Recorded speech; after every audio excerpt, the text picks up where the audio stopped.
Bonjour. Bonjour. Macaron, Petit gâteau, croissant, Toilette. écharpe, Rouge. maillot, buffet, Bonnet. soutien, lingerie, maquillage, Abat-jour. Bâton. Cascole. Bon français podcast. Décolonisons nos regards. Salut tout le monde. Comment allez-vous? Voilà, soyez les bienvenus. Comme d'habitude, c'est un plaisir d'être avec vous. Et aujourd'hui, je suis très bien accompagné. J'ai à côté de moi Aline Zouvi. Comment ça va, Aline? Ça va, et toi, Adrien, je te remercie d'être là. C'est un grand plaisir. Ah voilà, non, en fait, c'est moi qui te remercie pour nous donner ce petit temps-là pour parler un peu. Pour ceux qui nous écoutent, j'ai connu Aline grâce à un festival qu'il y a ici dans ma ville natale, un festival en fait traditionnel déjà, je pense que je peux dire, la BD. Et Aline, elle a participé. Tu as déjà participé d'autres années? Ça a été la première année. Quelle est ton histoire avec le FIC? En tant qu'autrice, c'est mon deuxième FIC, Festival international de bande dessinée, mais quadrinhos, Oui, voilà. au cas. J'ai participé du festival en 2018 et je suis allée aussi au festival en 2015, mais je faisais pas de BD. En 2015, c'était juste pour connaître, pour me renseigner un peu là-dessus. Ah, voilà. Donc, en fait, ce qui s'est passé, c'est que tu as fait un travail, on va en parler après, mais tu as fait un travail qui se ressemble un peu avec notre idée ici du podcast. Et des gens qui nous accompagnent, des followers, m'ont tagué, en fait, ont tagué le podcast là. Et j'ai profité de l'occasion pour t'inviter. Et voilà, et on est là, tu es là, je suis là et on va en discuter. Oui, c'est cool. J'ai adoré découvrir un podcast qui s'appelait Ton française aussi. C'était hyper marrant. Oui, voilà. Et moi, je dis le même. Et bon, en fait, j'aime beaucoup les illustrations que tu fais. On va en parler aussi de ces personnages que tu utilises, que j'adore aussi. Je connaissais déjà ton travail à travers les réseaux même. Je voyais les travaux, quelques des petites choses que tu faisais. Ça a été une bonne coïncidence, en fait. Oui, ça a été cool. Merci. Ouais. Bon, mais Aline, on commence normalement avec une toute première question, que c'est, Aline, qui es-tu à la queue de la boulangerie? J'ai adoré ça. Moi, bon, j'ai commencé en fait, mon bac, c'était en littérature, si je peux dire bac. On sait qu'au Brésil, c'est un peu différent, mais mon travail au début, c'était juste avec la langue portugaise et je voulais être écrivaine en fait. Je pensais pas à dessiner. Je dessinais pour moi-même, mais je pensais pas publier mes dessins. Et au début de la fac, j'ai connu des BD qu'on appelle alternatives. Ils ne parlent pas des super-héros ou c'est pas du manga non plus. Et ça m'a beaucoup intéressée parce que je savais pas qu'on pouvait faire de la BD comme ça, avec son propre trait, avec des histoires un peu plus personnelles, avec des sujets complètement différents de ce qu'on est habitué à connaître. Quand on a des enfants au Brésil, on lit beaucoup de Maurício de Souza, c'est des BD pour les enfants. Mais après, on s'arrête un peu de lire. Je pense que ça arrive à plein de gens que j'ai connus. Et, et les BD, spécifiquement des BD autobiographiques, m'ont attiré, m'ont fait rentrer à cet univers-là. Et c'était environ 2011, je pense, que j'ai fait un peu une petite transition. J'écrivais encore, mais j'ai commencé à vouloir publier ce que je dessinais. mais c'était pas encore évident pour moi que je pourrais être autrice de BD. C'est hyper difficile de vivre de bande dessinée partout. Au Brésil, c'est encore pire. Même en France, même aux États-Unis, où c'est complètement répandu, la bande dessinée, c'est aussi dur pour payer tout, comment on peut dire, pour vivre, enfin. Et c'est pour ça que j'ai commencé avec la recherche. J'ai fait mon master sur la bande dessinée autobiographique d'une autrice américaine qui s'appelle Alison Bechdel. Au Brésil, on a 3 œuvres de Alison Bechdel qui s'appellent Fun Home. En portugais, en français, je pense qu'on dit Fanom. Et Você é minha mãe, Es-tu ma maman? Et Perigosas Sapatas. En français, je pense que c'est Gouine, n'importe quoi. J'ai oublié le titre. Il y a un truc qui est très connu sur Internet qui s'appelle le test de Bechdel. Peut-être que quelqu'un qui nous écoute a déjà entendu parler. C'est un test où tu vérifies la présence des femmes au cinéma. Tu connais ce test?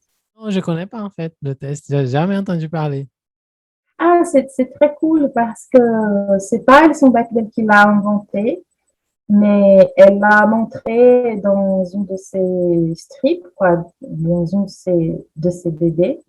Et c'est pour ça que ça a pris son nom, quoi. Mais il y a 3 petites instructions pour vérifier la présence des femmes dans un film. Il faut vérifier s'il y a plus d'une personnage femme. La deuxième règle, c'est que il faut voir si elles se parlent entre elles. Et la troisième règle, c'est de vérifier si le sujet de leur conversation, c'est n'importe quel sujet, que ce soit pas un homme ou des hommes qui soient le sujet de leur conversation. Et il y a plein de films connus qui ne sont pas acceptés dans ce test, soi-disant. Ah, c'est intéressant, hein, quoi. Oui, c'est cool parce qu'on peut utiliser ce test pour vérifier la présence d'autres minorités sociales dans la média. Et Alison Bechdel, parfois, elle est plus connue par le test que par ses bébés. C'est comme ça que j'ai commencé et après mon master, j'ai essayé de publier mes dessins sur Internet. Et en 2016, j'ai publié mon premier fanzine. Et depuis, j'ai continué à publier, quoi. J'essaie de vivre de ça. C'est toujours difficile, mais j'essaie de mélanger travaux. Il y a eu un petit moment dans ma vie où j'étais aussi prof d'anglais et de français. Et ça m'a travaillé avec de la traduction aussi pour aider à payer tout, à faire une vie. Je travaille aussi avec de la traduction aujourd'hui. En fait, c'est un peu... Bon, c'est intéressant d'écouter ton parcours et tout, mais bon, déjà, je pense qu'un peu tous les Brésiliens ont cette redécouverte de la BD même que tu as eue. Oui, Moi-même, tout à fait. je l'ai eu aussi. Exactement comme tu as dit, hein, on lisait des Maurice de Souza ici. Mhm. Et après, j'ai arrêté de lire. Et quand j'étais déjà adulte, j'ai fait fac lettres aussi. J'ai découvert des Mhm. BD pour des adultes. J'ai dit, quoi, ça existe? Et j'ai redécouvert la BD. Et le français, c'est une langue dans laquelle la BD est très célèbre, en Belgique, par exemple, et tout, Oui, hein. voilà. Mhm. Donc, j'ai redécouvert le français, m'a aidé aussi à redécouvrir ce monde de la BD. pour les adultes et tout. Et que ce n'est pas des Oui, super-héros nécessairement. les Ce n'est- deux sont liés en fait.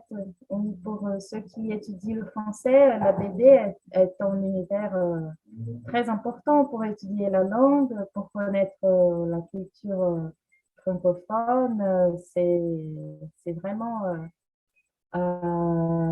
moi, c'est dur d'en parler parce que je suis complètement passionnée de ça, mais c'est très intéressant pour ceux qui commencent à lire en français.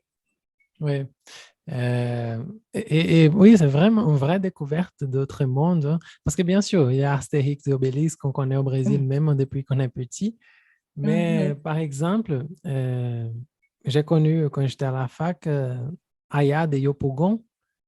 Tu as déjà entendu Ça, je parler? connais pas. Non, c'est un BD très cool même, qui ça raconte l'histoire de cette fille qui s'appelle Aya Ah, oui, et d'accord. qui se passe dans une ville à Côte d'Ivoire.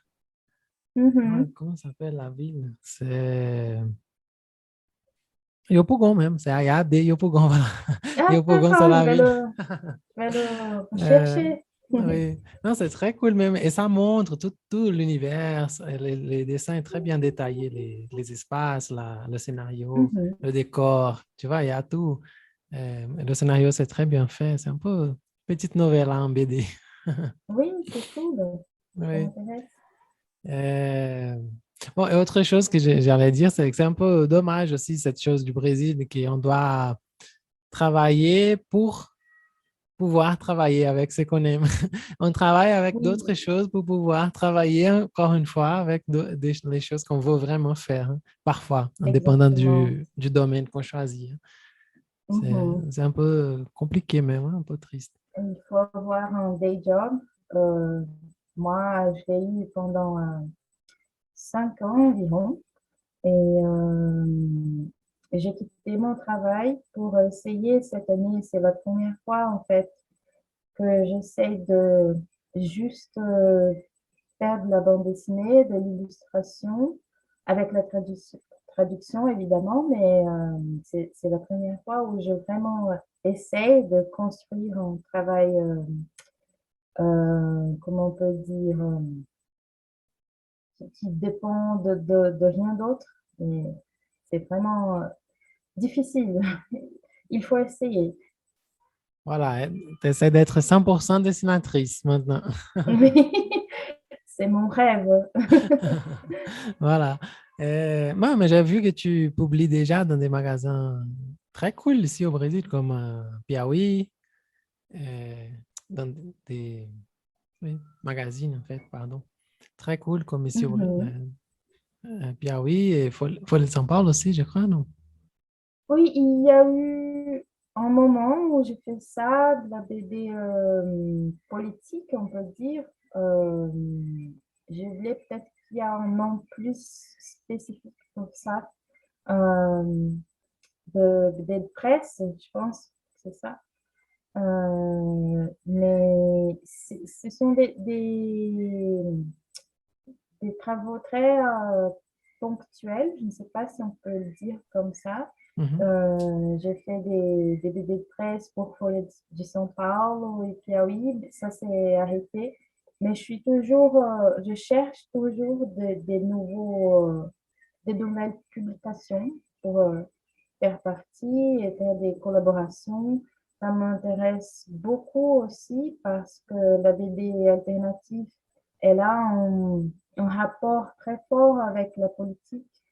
Euh, et évidemment que je reconnais que tout est politique. Il y a des gens qui pensent que non, il n'y a pas de BD politique. C'est pas ça le cas, mais euh, je suis contente d'avoir fait ces projets. Mais maintenant, je le fais plus. Parfois, ça m'arrive de travailler avec la BD de presse, mais maintenant, c'est pas ma principale fonction. Bon, et j'aimerais savoir, alors, qu'est-ce qui est venu d'abord? Les dessins ou les langues étrangères? Tu dessinais depuis toujours? Il y a eu un moment que tu as commencé à dessiner? Comment ça s'est passé? Il y a un cliché qui est vrai parce que il y a beaucoup de dessinateurs, dessinatrices qui disent ah non, je dessine depuis que je suis enfant et je me suis jamais arrêtée et ça a l'air d'être un très gros cliché, mais ça se passe comme ça en fait. J'ai toujours dessiné, mais ce qui arrive à tout le monde, on dessine tout le monde quand on est enfant, c'est vraiment naturel pour tout le monde de s'exprimer comme ça. Mais je pense que ce qui m'est arrivé, c'est que euh, quand j'ai devenu ado, quand je suis devenue ado, je pense que il y a eu cette idée très forte que des artistes ne gagnent pas d'argent, il faut chercher un vrai travail, entre guillemets, tous ces idées qu'on nous apprend, quoi, que la famille nous apprend, la société et tout. Et je pense que le dessin ne m'a jamais abandonnée. Mais pour ça, je dirais que le dessin est venu avant. Mais étudier d'autres langues, ça m'a toujours intéressée aussi. Quand j'étais à la fac, je voulais déjà, pardon, être traductrice, mais je savais pas comment commencer, qui je devais chercher pour m'aider à commencer à travailler avec ça. Tout avait un air d'être très difficile pour commencer, soit traduire, soit écrire ou dessiner, être auteur de BD, tout avait un air impossible, quoi. J'imaginais, hein, en fait, les dessins, je pense que c'est possible d'apprendre, bien sûr, mais parce que j'ai un ami qui, depuis toujours à l'école, il dessinait aujourd'hui, Mhm. il est prof d'art. Mhm. Et depuis toujours, même, on est amis d'enfance, d'école même. Et toujours, les profs donnaient des examens à faire. Il faisait, quand il finissait, il dessinait autour de l'examen, derrière, dans tout espace vide, il dessinait. C'était déjà Oui, je m'identifie avec ça. une chose comme ça. Euh, mais maintenant, je suis curieux. Comment c'est cette recherche à d'un style même de dessin, parce que tu as un style très propre quand on voit tes personnages, on peut voir que tu as un style qui s'est bien marqué aujourd'hui. Mais comment c'est cette recherche jusqu'à arriver à ces points-là? Mhm. Comment ça s'est passé pour toi? Je pense que ça prend beaucoup de temps et ça peut être des fois très décourageant. Je suis contente quand on me dise que j'ai un style bien marqué parce que parfois j'ai pas cette idée. Je ne le remarque pas. Je trouve que parfois je pense que ça change tout le temps parce que quand on travaille avec la BD d'auteur, la BD alternative, enfin il y a plein de noms pour ça, mais la BD qui n'est pas faite par par une industrie où tu vas faire ton propre style, tu vas choisir tes propres sujets, de quoi parler et tout. Ça, c'est un peu dur au début parce on a cette sensation d'être un peu perdu, un peu sans rapport. Il faut vraiment continuer et dessiner tous les jours, même si c'est pas ton principal travail, ta principale source d'argent, quoi. Il faut vraiment continuer à s'entraîner parce que c'est normal qu'on ne trouve pas facilement son propre style. Et je pense que ma recherche là-dessus, ça c'était fait à travers des auteurs et des autrices que j'aimais. Par exemple, Alison Bechdel, elle m'inspire beaucoup son trait et aussi de quoi parlent ces histoires, de quoi elles s'agissent. Euh, je pense qu'il faut vraiment faire un petit groupe, un petit collectif d'auteurs et d'autrices qui t'inspirent pour faire ta recherche. Et ça prend du temps, il faut avoir de la patience. Oui, de la patience, de la passion aussi, hein. Faut Ah, continuer, hein, toujours. oui, en fait, Ouais. c'est aussi un autre cliché qui est vrai, parce que faire de la BD, ça prend beaucoup de temps. Il faut être fou en amour avec de la BD pour pas la quitter. Oui, voilà. Et c'est comme ça. Je dis pas qu'on doit. Je pense que c'est bon de Mhm. m'expliquer là aux auditeurs, en fait, ce que je veux dire, parce que je suis pas le genre de gens qui croient qui, non, il faut faire ce que tu aimes à tout prix et tout. Je pense que, Mhm. mais dans ton cas, comme tu as raconté l'histoire de que tu travaillais avec une autre chose à côté et dans tes temps libres, tu continuais à faire cette recherche, continuais à faire de la BD. Donc, c'est plus ce qu'on fait dans la vie, ça vient de la passion même, hein. Il y a pas autre chose. Parce que si on restait juste à la survivance, tu allais juste être traductrice, prof, et voilà. Oui, C'est pas juste, j'ai dit, c'est pas que c'est pas bon, mais juste parce que tu aimes être dessinatrice, quoi.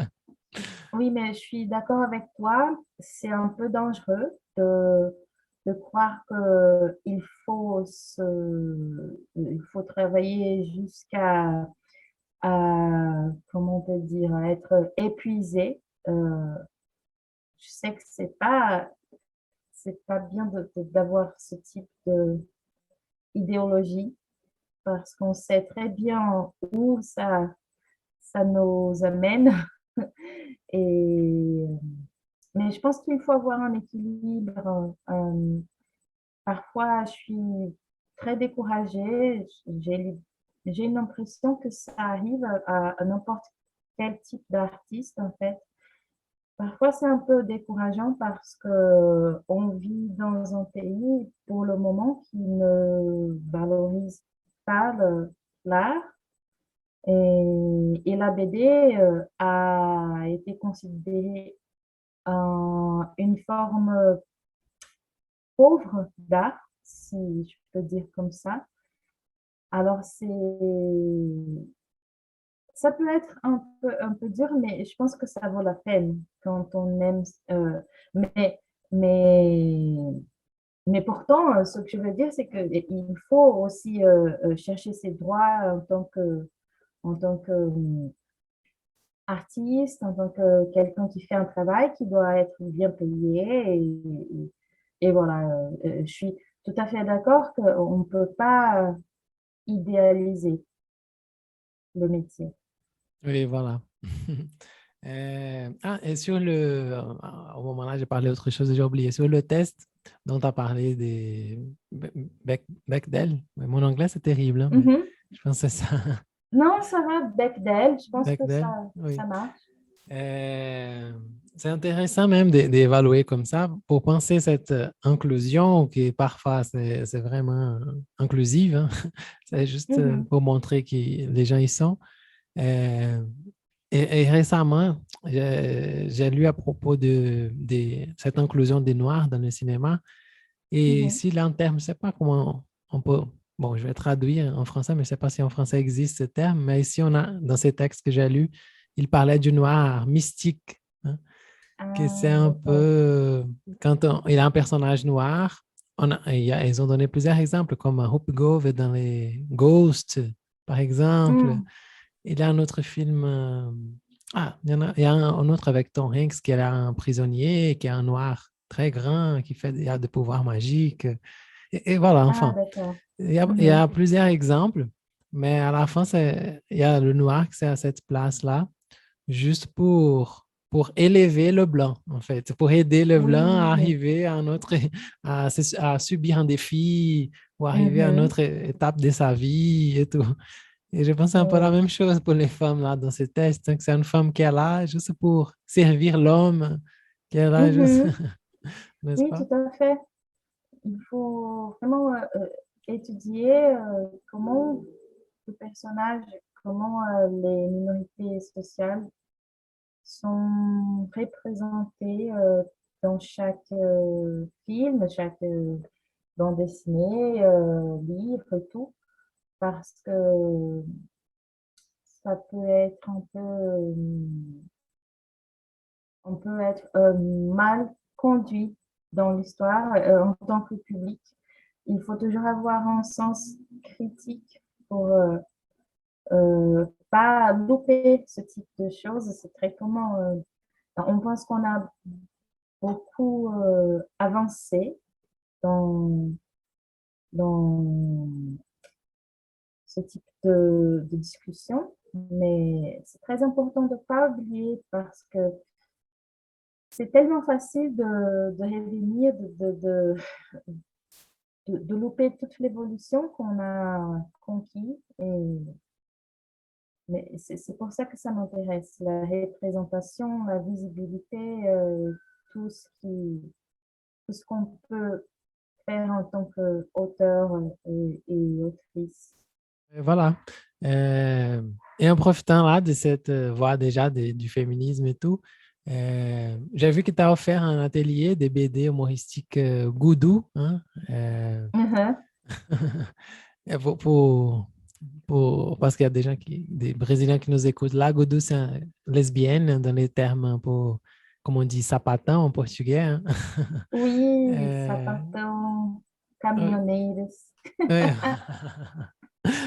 Oui, bon, pour les francophones, en portugais, on dit aussi chauffeuse de camion, hein, quelque chose comme ça. Oui, j'adore. Et l'aiguille. Et oui, ça m'intéresse parce que en même temps, je veux faire, je veux dessiner des histoires qui, que tout le monde pourra lire, quoi. C'est pas ça le cas d'avoir un public très réduit. C'est pas mon objectif en tant qu'autrice. Mais quand je pense justement à ce dont on parle, la visibilité, la représentation, euh, mon intérêt, c'est de créer des vrais personnages. Euh, Ce qui m'intéresse, c'est le monde LGBT parce que ça fait partie de ma vie et je pense que je peux faire je ne sais pas si je peux dire comme ça, faire des contributions avec ça parce que je pense qu'avec la bande dessinée, avec l'art, on est en train de agir socialement aussi, de faire, même si c'est à travers la lecture, il y a aussi un mouvement politique avec ce qu'on choisit de montrer à travers le dessin et ce qu'on choisit de cacher.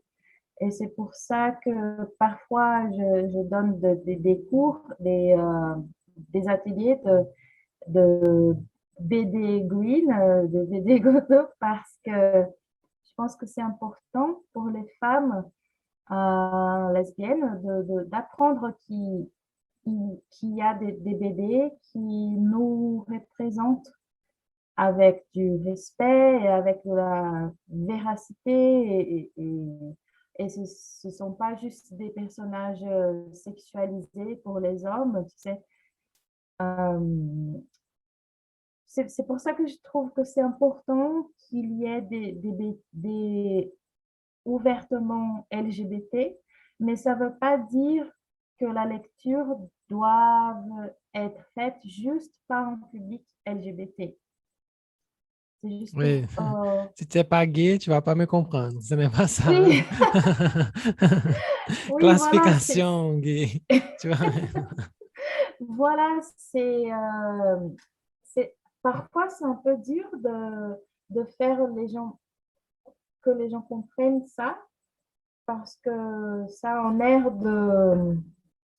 que tout le monde veut être séparé du reste du monde, mais c'est pas ça le cas. C'est juste que il faut vraiment, en tant que lecteur aussi, déconstruire des préjugés.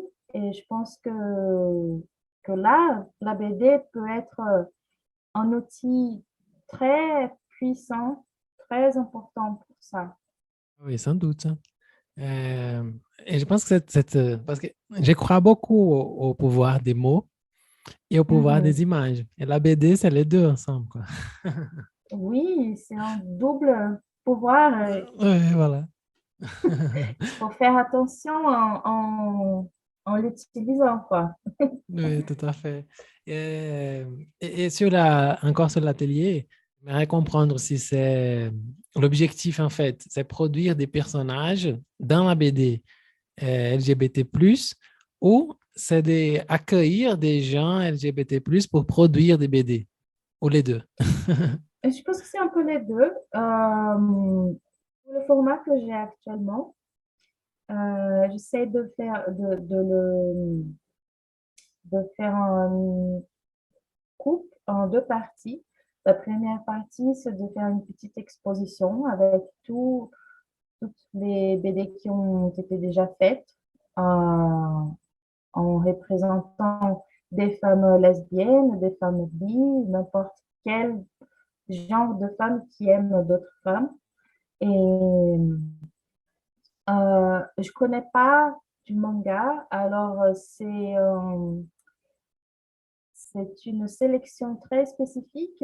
Ça a un rapport avec ma connaissance de la BD occidentale. Alors, c'est dommage, mais peut-être que dans un futur, je vais essayer de rechercher d'autres types de BD lesbiennes et d'autres types de représentations. Et ça, c'est pour faire des petits exercices pour voir comment les femmes lesbiennes sont représentées dans la BD. Et après, j'encourage les élèves à dessiner, à faire des petits strips de deux, trois cases ou une planche de BD si on a du temps. Mais oui, mon intérêt, c'est d'encourager des femmes à dessiner aussi et à créer ses propres représentations de comment on peut faire des personnages queer. Et voilà. Mais les gens qui participent, c'est ouvert, hein. Il n'y a pas la classification, il n'y a pas une carte des LGBT+, qu'on doit présenter à l'entrée pour participer. Non, c'est tellement ouvert, ça m'énerve quand il y a ce type de préjugés, parce que même dans l'univers LGBT, ça arrive beaucoup et ça me dégoûte vraiment parce que on est en train de lutter contre tout le type de violence. Et ça, pour moi, c'est aussi un type très dangereux de violence. Oui. Oui, je blague comme ça, mais vraiment, il y a ces mouvements parfois de parler seulement à ses proches, hein. Et même dans Mhm. c'est un peu compliqué. Moi, je participe plus des mouvements noirs, par exemple, et je pense que parfois il y a ça aussi, hein. On ne peut pas parler avec des blancs, on peut parler que avec des noirs. On va faire des théâtres pour Mhm. les noirs, on va faire tout. Mais si l'autre, hein, si l'autrui, il est intéressé à nous écouter, vraiment nous écouter, je pense que c'est le moment de parler même, hein. C'est pour ça qu'on lutte, en fait, hein. C'est pour que notre voix arrive, Oui. hein. Ouais. Mhm.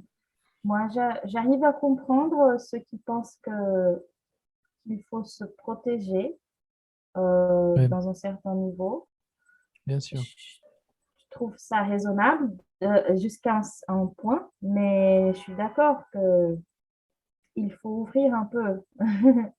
Et je ne sais pas, il faut accueillir les autres aussi.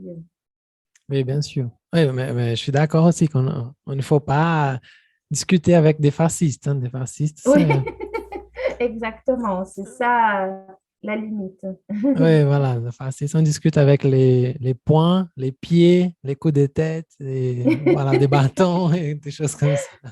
Voilà. Mais bon, parmi les dessins que tu fais, je vois qu'il y a ce personnage très caractéristique avec quatre yeux, hein. Mhm. Euh, et je t'avoue que je n'accompagne pas ton travail depuis le début et tout.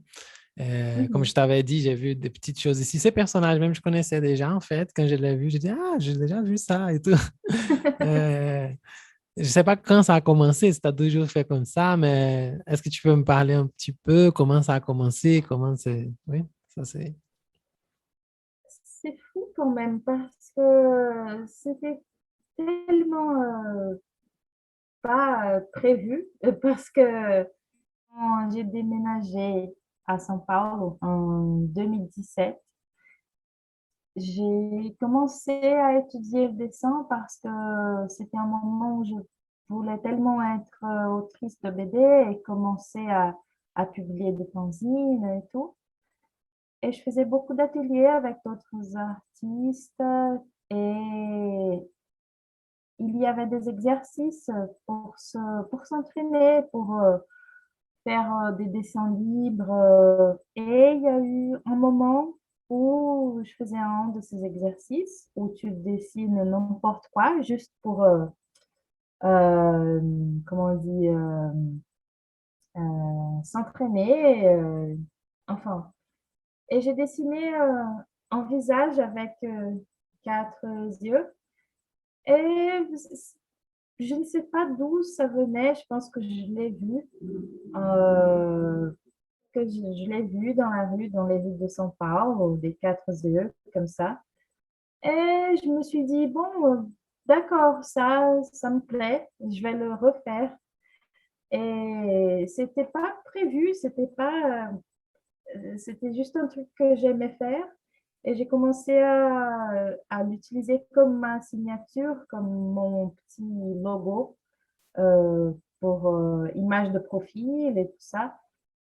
Et c'est marrant parce qu'il y a plein de gens qui le reconnaissent et c'est fou parce que parfois je pense l'abandonner, les quatre yeux, mais je trouve tellement mignon qu'il y a des gens qui se rappellent des quatre yeux que j'arrive pas à les laisser.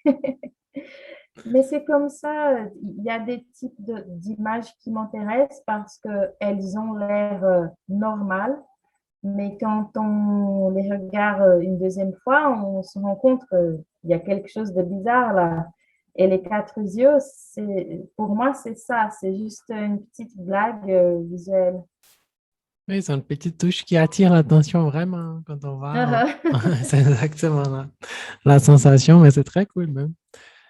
Moi-même, je fais partie du groupe qui dit continue, on va voir plus. C'est cool. Et en fait, le travail euh, dont je parlais au début, euh, utilise aussi le terme en pan français, c'est justement Mhm. avec ce personnage-là, hein, qui Oui. avec une moustache bien française, le cliché français, bien sûr, et là, le béret. Hein. Mhm. Euh, non, en fait, c'est pas le béret. C'est le béret? Oui, je Je sais pense pas. que oui. Moi-même, j'ai oublié la couverture, mais Oui. oui, je pense qu'il y a un béret. Donc, tu as fait un livre, en fait, qui a le même nom du podcast, par Mhm. coïncidence. Euh, et voilà, j'aimerais savoir de quoi s'agit le livre, expliquer le loup et quelle est l'idée et tout. D'accord. La BD autobiographique m'a toujours intéressée depuis le master et Attends une j'avais seconde, déjà fait. je vais te Hmm? couper, mais pardon. Parce que tu as parlé du master, je pense que j'ai oublié. Tu as fait un master en BD déjà, en dessin, en traduction. Ah, c'était dans la théorie littéraire, Mhm. mais le sujet, c'était la BD autobiographique. Ah, C'était d'accord. ça le rapport avec la littérature, c'était l'autobiographie. Mais j'ai utilisé les bandes dessinées de Alison Bechdel comme le sujet, quoi, de ça que j'allais rechercher. Ah, donc c'est très bon. Tu as réussi à concilier à, oui, à me faire marcher ensemble cette passion pour la BD et cette pied sur terre que tu avais en tant que profession et tout. Oui, ça a été un moment très spécial pour moi parce que c'est rare. que ça arrive, mais pendant le master, je pense que j'ai réussi. Non, Maintenant, parfait. j'essaie. Mais pardon, je t'ai coupé, oui. Continue. Non, c'est pas grave. Bon, la BD autobiographique m'intéressait déjà et j'avais déjà fait quelques tests de BD autobio, mais c'était des trucs très simples pour Instagram, des petites histoires. Et en 2019, je me suis dit, bon, d'accord, je vais essayer de faire une BD un peu plus longue avec un sujet qui soit un peu plus autobiographique, quoi. Et j'avais un rapport avec la culture française, un rapport c'était un peu sentimental pour moi parce que je ne sais pas, la culture française francophone m'a toujours intéressée. Et au moment de la publication, j'avais une copine, maintenant c'est mon ex, mais j'avais une copine française et c'est pour ça que je faisais des petites visites en France. Et ça m'a encouragée à faire des journaux, des carnets de voyage. Et j'avais pas le but de les publier, les dessins que j'ai fait pendant que je voyageais. Mais après, je me suis rendu compte que ça pourrait faire un livre. Et c'est pour ça que j'ai mélangé les deux styles de dessin et de récit. Le carnet de voyage et un petit peu de pages de BD autobio qui parlent de la relation entre le Brésil et la France, mais d'une façon très détente. Il n'y avait rien de philosophique et de sociologique, c'était juste des idées que j'ai eues et ça a été très amusant de le faire. Et c'est pour ça que j'ai choisi le titre en français, parce que c'est parfait, parce que ça n'existe pas. Un pain français en France, ça n'existe pas. C'est un pain portugais, le pain qu'on connaît comme français. Et ça parle de ce mélange de cultures dont on ne connaît pas la racine, quoi. Exactement. J'ai pensé exactement cela au moment de donner le nom au podcast, en Oui, m'imaginant très originel, mais voilà, que je ne suis pas tellement originel que ça. non, mais c'est cool qu'on ait la même idée. Ça veut dire que ça marche. Et il y a plein de trucs comme ça en portugais, en fait. On dit la tarte allemande qui n'existe pas en Allemagne et la montagne russe. Oui, on aime destiner l'origine à des pays qui n'ont jamais entendu parler du truc. Peut-être c'est du Oui, marketing, ouais. voilà. Euh, mais oui, malheureusement, je suis allé au festival, au FIC, Festival des Mhm. BD, mais malheureusement, je n'ai pas vu en fait ta table, mais il y avait pas mal de gens en fait. Je pense que Oui, tout le il y monde était avait un du peu monde. angoissé. C'est le premier après 2 ans de pandémie, hein. Il y avait beaucoup, Oui, beaucoup de monde. J'ai pas il tout faisait vu, c'était chaud. impossible de tout voir. Quand je voyais un groupe très grand, je passais droit, tu Mhm. vois. Donc malheureusement, j'ai pas vu. Euh, Mhm. et sinon, je pense que j'aurais. Il était là-bas, hein, parce que j'ai vu la photo là dans les posts, tu étais avec le livre. Mhm. Euh, voilà, j'ai perdu l'occasion de le toucher, de le voir et de l'acheter en fait. Ah, c'est dommage, mais pour ceux qui habitent à Belo Horizonte, il y a pão francês à Casa da Revista, c'est ça? Casa da Revista, et il y a pão francês je pense que dans d'autres librairies à Belo Horizonte et partout au Brésil. Mais c'est dommage qu'on ne se soit pas vu, mais j'espère que maintenant que la pandémie est un peu plus sous contrôle, euh, qu'il y aura d'autres opportunités pour, euh, pour que je te montre le pont français et tout, qu'on puisse parler. Et le FIC, ce festival international, c'est très important pour moi. Et dans cette édition spécifiquement, ça a été très cool parce que j'ai eu une opportunité de traduire aussi une autrice française qui s'appelle Chloé Cruchaudet. J'ai fait la traduction consécutive de deux de ses tables rondes. Est-ce qu'on peut dire table ronde? J'ai oublié ça. Oui, je crois. D'accord. Et ça m'a fait beaucoup plaisir de travailler en même temps avec la BD et le français au festival. Et ça, je suis ravie, quoi. Jusqu'à maintenant, ça fait un mois que le festival est fini et je pense à ça tout le temps parce que ça a été, malgré la chaleur, malgré qu'il y avait du monde, ça a été un festival très important pour les auteurs et autrices de BD. Oui, parfait, hein. En fait, c'est pas, oui, on dit table ronde, mais sinon, c'est comme une conférence, un petit séminaire, une chose comme ça, hein. Oui, voilà. Mhm. Ouais. Euh, Ah, mais donc c'est cool. Encore une fois, il y a les deux mondes là, hein, côté de toi, la traduction, les Oui, BD et tout. Euh,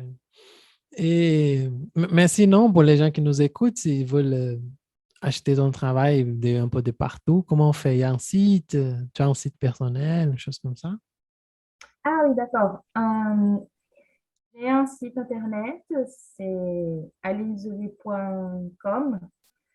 Et, et sinon, on peut me envoyer des messages sur Instagram. C'est aussi Aline Zouli. Je, j'essaie de faire vendre mes BD partout au Brésil. Je le montre sur mon site internet où on peut les acheter. Et, et sinon, j'essaie aussi de donner des nouvelles. Je suis en train de finir une histoire qui est un peu plus longue. Et je suis j'arrive pas, je suis très, comment on dit, je veux tellement montrer cette nouvelle histoire à tout le monde. Ça fait très longtemps que je travaille là-dessus. Et bon, j'invite tout le monde à connaître mon Instagram, sinon mon Twitter, et je suis toujours là-bas. Ouais, non, c'est parfait. Ouais, bien sûr, on va faire des pubs là sur notre Instagram aussi. On va montrer ton site, ton Merci. Instagram et tout, hein. Bon, et on a commencé à parler de ça un peu au début, mais quels sont les... Parce que tu as parlé qu'au Brésil, c'est un peu difficile, le rôle des dessinatrices et tout, mais quels sont Mhm. des défis? Tu peux énumérer quelques-uns pour nous, pour qu'on puisse avoir une idée. Quels sont les défis que tu trouves quotidiennement, des choses qui toujours t'embêtent, toujours te font chier et tout? Je pense qu'il y a les défis qui font partie de la vie de tout le monde qui veut travailler en tant que, euh, j'ai loupé le mot, mais pour les gens qui ne travaillent pas dans une entreprise, par exemple, si on dépend juste de son propre travail, je pense que les problèmes sont un peu pareils. Tu ne sais pas combien tu vas gagner le mois prochain, et ça, c'est un peu énervant et un peu décourageant. Parfois, il y a des clients qui prennent, je ne sais pas, 3 à 6 mois pour te payer et il faut toujours faire attention parce qu'il y a des gens qui ne payent pas. Il y a des magasins qui ne payent pas parce que parfois, on vend ces BD dans des magasins qui vont te payer juste après la vente. Et là, il faut faire attention aussi. Je ne dis pas que tous les magasins sont comme ça, mais quand même. Quoi d'autre? Si tu publies d'une manière indépendante, il faut déjà avoir l'argent pour ça, ou tu fais une publication collaborative sur Qatar, etc. Ou si tu fais un travail avec une maison d'édition, il y a aussi des problèmes. Euh, Parfois, ils vont pas te payer. C'est le cas de quelques maisons d'édition. Ça peut arriver. Ou ils vont te payer beaucoup de temps après. Euh, je pense que les auteurs de BD doivent vivre avec ce type de problème. C'est très fréquent. Les problèmes financiers, même des problèmes d'argent. Et parfois, il faut se débrouiller. Par exemple, en donnant des ateliers, en travaillant avec des entreprises, avec ce qu'on appelle CESC. Je ne sais pas si en France, il y a quelque chose de correspondant, mais il y a donné des ateliers partout. Pour faire des travaux commissionnés d'illustration, de, de dessin de presse. Et je pense qu'il faut mélanger plein de travaux différents pour faire un petit salaire à la fin du mois. C'est ça. Et Oui, je pense que ça, c'est le plus dur parce que c'est pas justement être auteur. C'est faire avoir plein de rôles, de fonctions. Et à la fin, être auteur, je ne sais pas, c'est la dernière chose que tu fais. oui. Mais comment ça, les maisons ne vous payent pas? Qu'est-ce qu'elle fait? Non, ça, c'est incompréhensible. C'est un peu difficile parce que il y a des maisons d'édition qui, peut-être que c'est trop dur si je dis qu'elles vont pas payer, mais peut-être qu'elles vont payer trop peu et avec trop de retard, tu sais. Mais j'ai des amis qui m'ont déjà dit, ça fait je ne sais pas combien de temps, je, je ne suis jamais payée, j'ai jamais été payée. Euh, c'est pour ça que je donne ces exemples-là, mais peut-être que c'est pas, peut-être que c'est une minorité de cas, je ne sais pas. Mais on sait que en tant qu'auteur, c'est très difficile de dépendre de ce qu'on reçoit comme des droits d'auteur, c'est des ventes et tout. Peut-être que le moment où tu gagnes le plus d'argent, c'est dans des festivals de BD où tu vends. Quand l'auteur a ses rencontres avec les lecteurs, c'est un peu plus proche.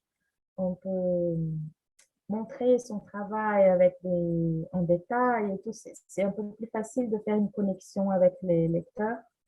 Et c'est pour ça que je pense que c'est un peu plus facile de vendre. Mais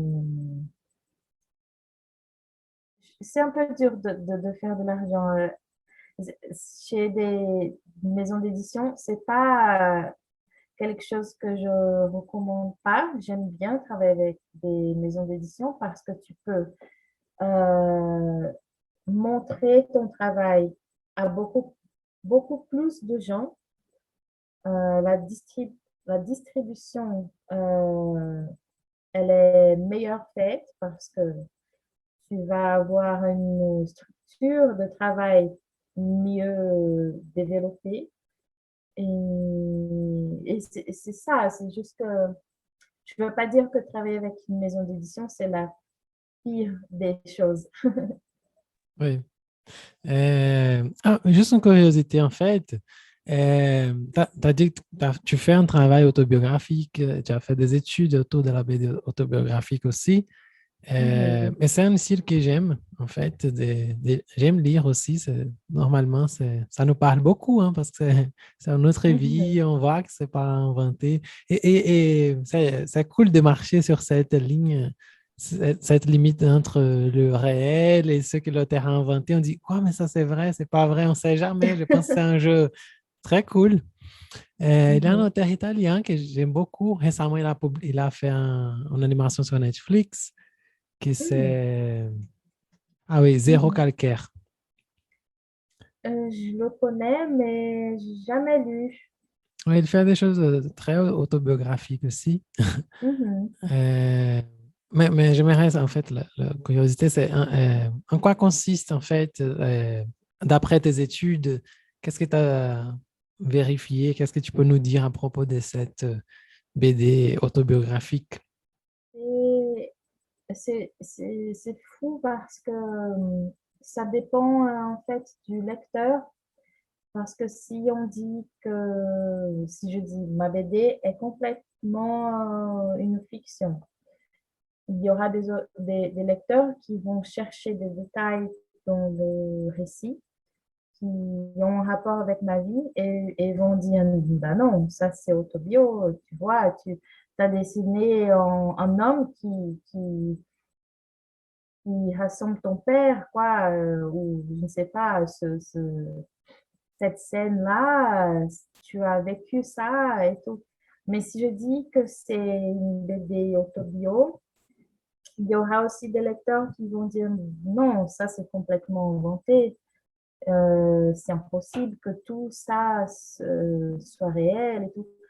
Et ce que j'ai appris, c'est que n'importe l'objectif de l'auteur, en fait, il peut dire n'importe quoi sur son œuvre parce que la décision finale vient du lecteur. C'est comment l'œuvre va être lue qui, qui va décider ça. Mais je trouve ça très marrant. C'est une mélange, je pense que c'est très intéressante à faire parce que la vie est une source de matériel infini pour faire des histoires et tu peux utiliser n'importe quelle phase de ta vie, quel moment tu as vécu et même si c'est la chose la plus ennuyeuse que tu as vécue, ça peut être intéressant à une autre personne. Mais j'ai appris que c'est dur d'appeler quelque chose d'autobiographique. Encore plus quelque chose qui soit dessiné, parce que le dessin est complètement lié à la fiction, en tant que la photographie est liée au réel, quoi. Et on sait que même la photographie, si elle a un rôle social de vérité, elle est complètement construite aussi, mais on ne se rend pas compte parce qu'elle a un air un peu plus journaliste, documentaire, en tant que le dessin montre beaucoup plus, d'une manière beaucoup plus évidente que c'est une construction. Mais à la fin, tout est une construction. Oui, voilà. La question, c'est qu'est-ce qui n'est pas autobiographique?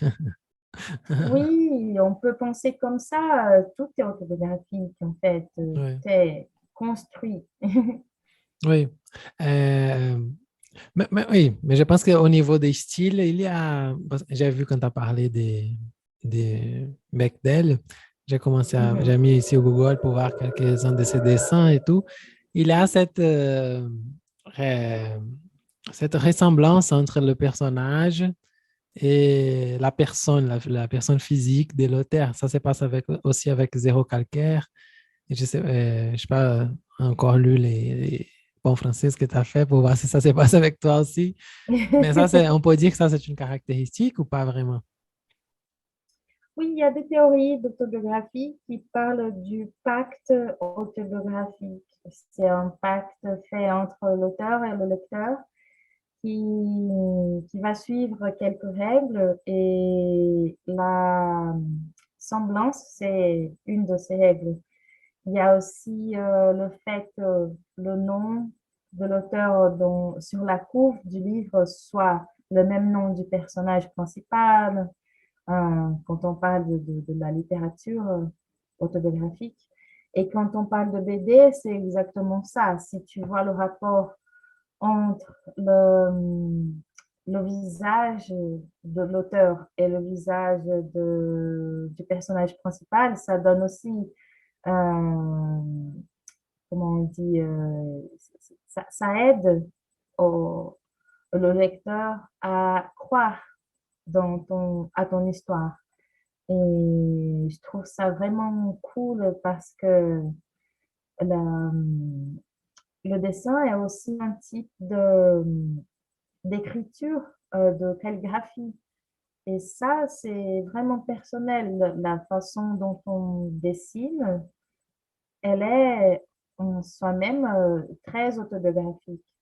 C'est pour ça que ça et d'autres choses, mais ça, c'est pour ça qu'il existe tellement des BD autobiographiques, un très grand nombre de BD autobio, parce qu'à la fin, le dessin est quelque chose de très intime pour l'auteur.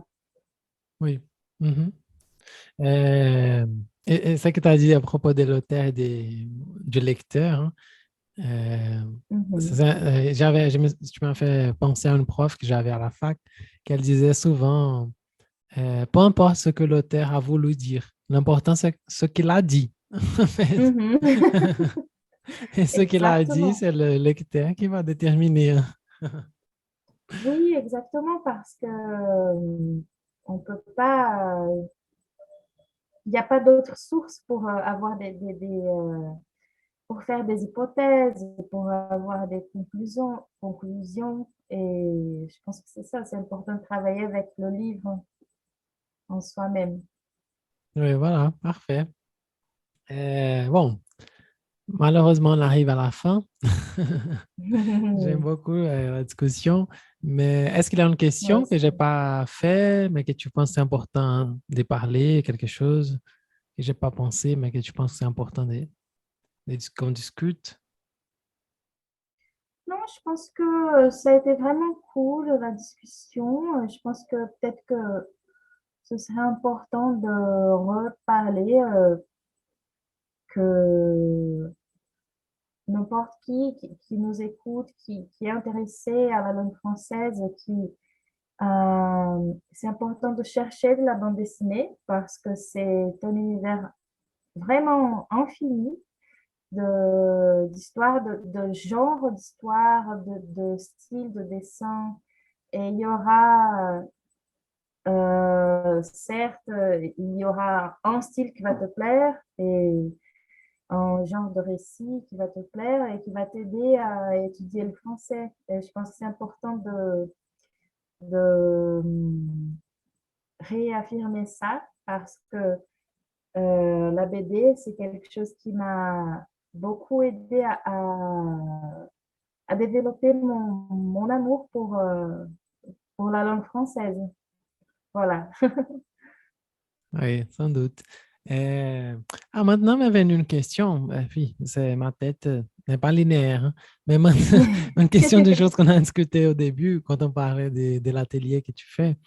Mhm. Euh, et j'ai commencé à penser ici que c'est drôle que quand on parle, je pense que quand tu as touché aussi ces points-là, que quand on parle d'une BD LGBT+, euh, c'est pas nécessairement ça, c'est le thème central, hein. Ce n'est pas oh, je Mhm. vais parler des filles. Ce n'est pas. On peut avoir un personnage qui juste est gay et qui fait d'autres choses, mais c'est un petit détail, c'est qu'il est gay, mais ce n'est pas ça l'histoire. Ce n'est pas une histoire autour de la homosexualité d'une personne dans le monde, n'est-ce pas?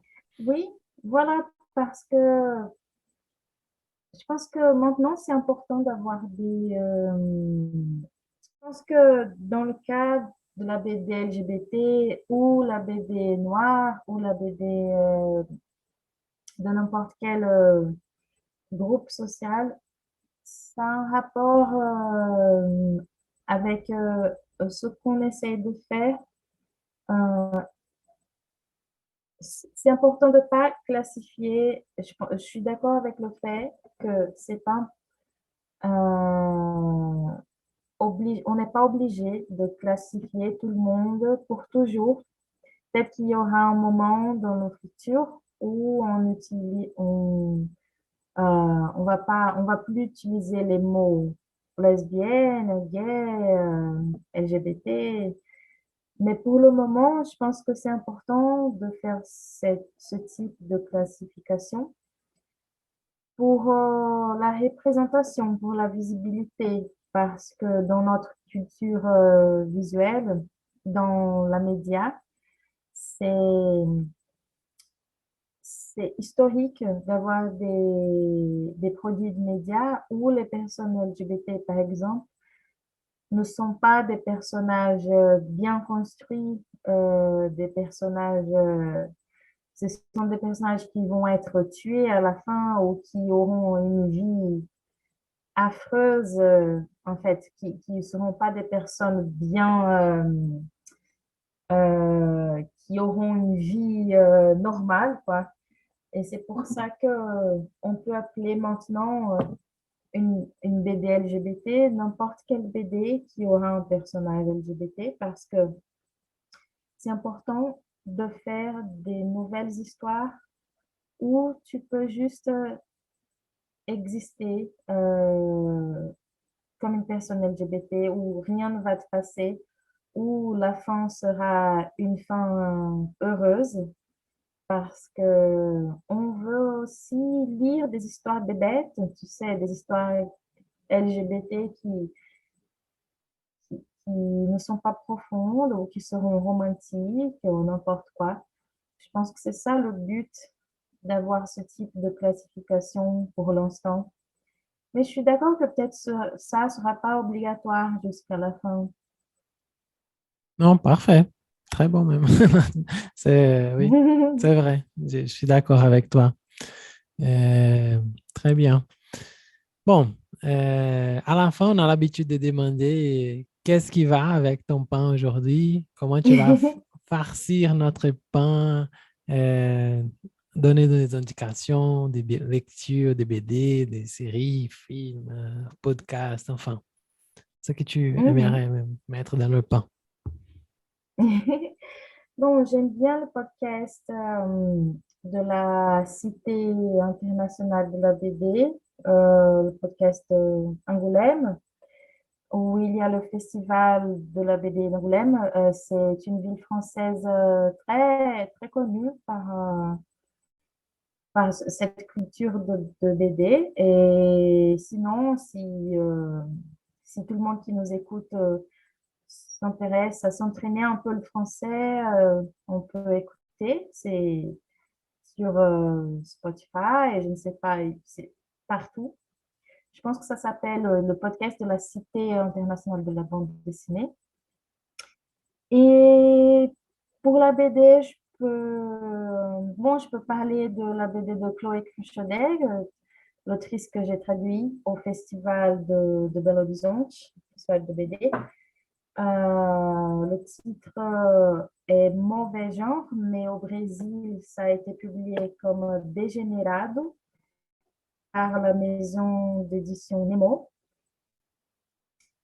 Et comme film, c'est un film un peu ancien déjà, mais j'ai toujours l'envie de le indiquer parce que c'est un film français que j'aime beaucoup et je pense que ça vaut la peine, hyper fort. C'est le portrait de la jeune fille en feu de Céline Sciamma. C'est un film que j'adore, qui m'a beaucoup touchée. Et c'est hyper joli, les images, c'est très bien fait. Et si vous pouvez regarder, parce que vraiment, c'est passionnant. Parfait, voilà. Bon, Aline, super merci, vraiment. Ça a été très, très bon de te recevoir ici. J'ai adoré Merci. la discussion. J'espère te recevoir d'autres fois pour qu'on puisse discuter plus, parler d'autres sujets. Oui, Euh, allez. oui. Et pour ceux qui nous écoutent, qui nous ont accompagnés jusqu'à ce moment-là, n'oubliez pas de nous suivre sur Instagram, @bonfrançaispodcast. Suivez aussi Aline Zouvi, c'est @Aline Zouvi, c'est ça? Oui, tout à Voilà. fait. En tout cas, on va la taguer, on va partager des contenus, les indications qu'elle a fait. Et voilà. Et c'est ça. Merci beaucoup. Merci, Aline. Merci. Au revoir. Voilà. Ciao. À bientôt. Bonne journée. Bonne soirée. Et oui. Ciao. À la prochaine. prochaine.